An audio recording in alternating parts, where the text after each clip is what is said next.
Mickaël, vous avez la gentillesse d'amener 3 flacons, dont un joli Magnum. On va commencer par le premier millésime, donc Château de l'Éclair en 18. Oui.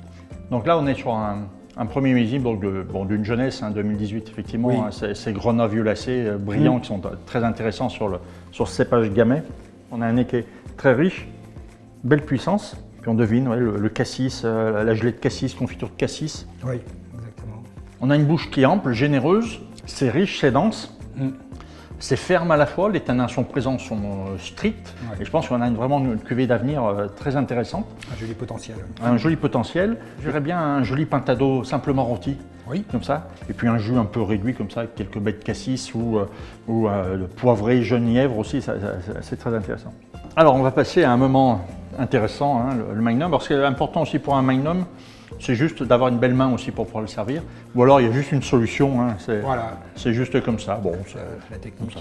Là, pareil, on reste sur ces rouges grenats, un Oui. peu marqués par l'évolution. Enfin, je dirais, c'est encore un peu violacé Oui. dans l'esprit. Donc on est un vin qui a déjà 6 ans, mais qui n'est pas marqué du tout par l'évolution.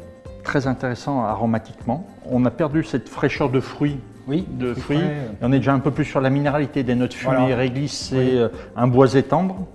Oui, là, la bouche est généreuse, ample, suave. Les tanins sont patinés, sont très fins, Oui.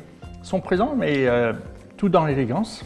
Là, je tenterai un petit peu, on parlait de volaille tout à l'heure, un peu un canard au sang, avec une sauce à la rouennaise. Alors, le canard qui est cuit rouge, un peu saignant comme ça. Allez, on continue.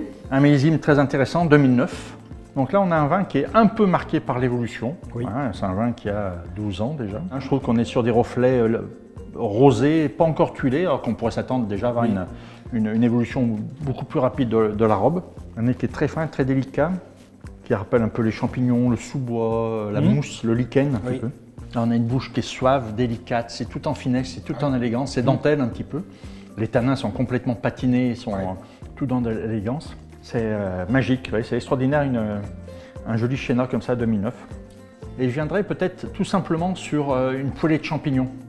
Tout simple, peut-être pas de viande, une poêlée de cèpe, juste de cèpe comme ça, un peu de persil, quelques échalotes, comme ça, et simplement sauter avec un tout petit peu d'huile d'olive, voire une petite huile de noisette, ça peut être très intéressant. Un grand merci pour ce partage. Avec plaisir. À bientôt de nous retrouver autour d'un excellent verre de Chenin avec un vigneron dynamique de ce cru d'exception.